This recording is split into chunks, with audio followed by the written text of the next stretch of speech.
This video is brought to you by patreon.com/worsttake. Get access to exclusive live streams and Discord servers, on-screen shoutouts, and early access to some videos when you join now. Help make sure that we can continue to make content like this by supporting the Patreon. Links are in the description down below.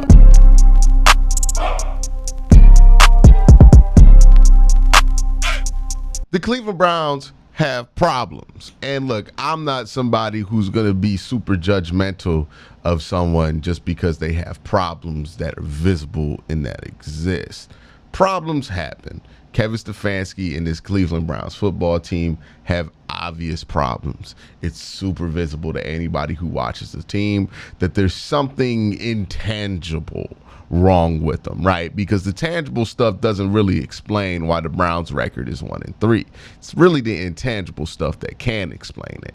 And what I mean by that is when you watch this Browns team, you notice that the energy is not as consistent as it was last year, right? When you watch this Browns team last year, and maybe this is our memory playing tricks on us, but from what I remember from watching the games, watching the film, and then rewatching the games this summer, was that the Browns always had this level of energy. There were a couple of times last year where they came out and you could feel it being a little lethargic, right? We could talk about it being the LA game and the Denver game. Both of those were West Coast games for whatever it's worth, but you could tell there were some moments last year where they came out a little lethargic offensively versus Baltimore. Again, there were some moments where it felt like this, but for it to have felt like this basically every game except for maybe Jacksonville, and even Jacksonville had these moments where you can feel the team getting a little lethargic, you have to ask yourself the question of what's going on? What's the problem that exists?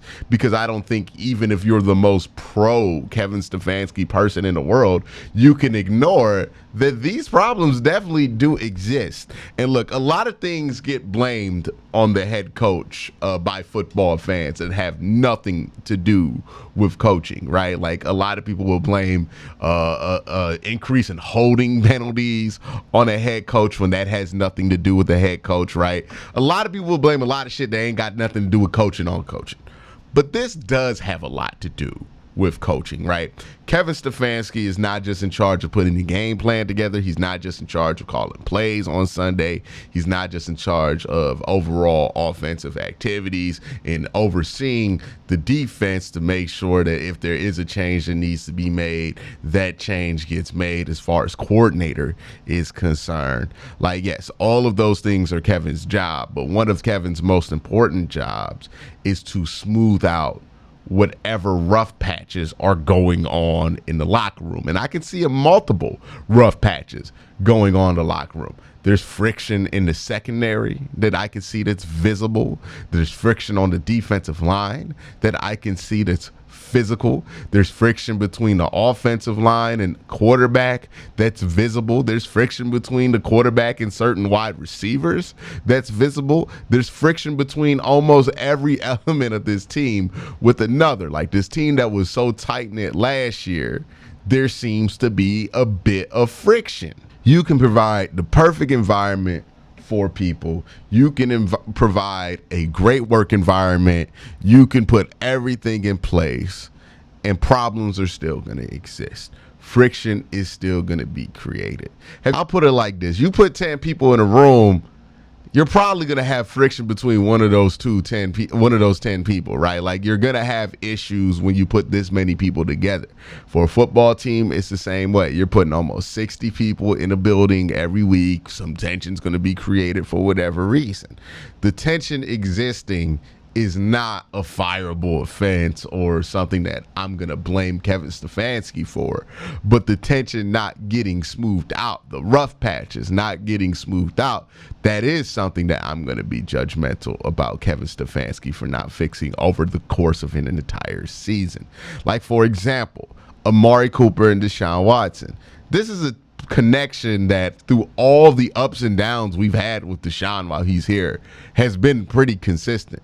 Amari was one of the first wide receivers that had a huge game while Deshaun Watson was a quarterback here against the Commanders, ironically enough, who the Browns play this week. And Deshaun and Amari have consistently been able to connect at what I felt like was a pretty high level at times whenever Deshaun Watson was out there. Fast forward to this year, they can't buy a connection. It's very weird that that's the case. And I think they both know that that's weird, that that's the case. And it's creating more friction between the two of them, that is the case. Something is funky between that connection with Deshaun Watson and Amari Cooper. I don't think this is purely Amari Cooper's cooked. I don't think this is purely Deshaun Watson is cooked. I think that there is something that has gone wrong in the communication lines between the two that is just making them not be on the same page. I really need things to be simplified there, right? Like, it's a rough patch in that relationship. I need it to be smoothed out, and Kevin's the one that has to figure out how to smooth that thing out. I know we joke about like Phil Jackson being the Zen master, right? And how he's not a basketball genius, but he seems to be a vibe genius. But the vibes are in the purview of the head coach, right? The head coach is, by definition, the vibe master. If we want to throw that term on anybody, they have to figure out how to get the vibes right. Now, they don't got to be the dude who fixes the vibes, right? You want to make sure you bring in somebody in the locker room to do that thing. But you got to figure out how you smooth these rough patches and how you get these lines of communication fixed so people aren't frustrated. This is something that got Joe Woods fired, right? We don't know if Joe Woods' scheme technically is bad, because it's worked in other places. It worked in San Francisco to great effect. It worked in Seattle to great effect, right? Like, the Joe Woods defense is just what the Legion of Boom ran, right? It's just cover three. But the scheme wasn't what got Joe Woods fired. What got Joe Woods fired is that everybody to a man on defense admitted to the public that they were confused about what they were supposed to do, which demonstrates a level of frustration because lines of communications have not been fixed by the coach, the coordinator of the defense. And that led to Joe Woods having to go. Whether Joe Woods is a capable defensive coordinator or not is beyond the purview of this video. But if you're asking why Joe Woods got fired, it was because nobody trusted him at the end to fix some of these problems, to smooth out some of these communication issues. This is something that Kevin has to get on top of. Like, what's going on with Deshaun and Amari? I have no clue. Nobody has a clue what's going on there. It could be a number of things. Some people are speculating that it's the contract stuff with Amari. I don't think it's that. I think it's more about football than that. At the end of the day, I think Amari Cooper is a professional. I think he'll figure out what he needs to do, and I think Deshaun will figure out what he needs to do with him, or whoever's playing quarterback will figure out what they need to do with Amari Cooper. And that's my point, though. We got to fix this thing. There's really not a lot of trades for Amari Cooper that's going to be better for this football team than just having Amari Cooper on the team. It would be more beneficial to fix it. Remember David Njoku, right? People wanted to get rid of David Njoku the second they sniffed that he had an issue with what was going on in the Browns locker room. And again, it goes to that disposable mindset. Let's just get rid of David. Let's trade him. He stinks, right? Instead of trying to fix something, you want to throw it out. And if we would have threw out David, you would have been the same person in the comment section calling the Browns a dumpster fire organization for not keeping guys like David Njoku. But the Browns decided to do the work.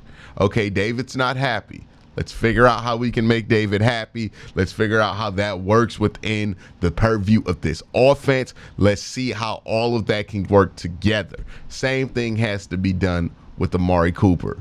Got to figure out what's wrong.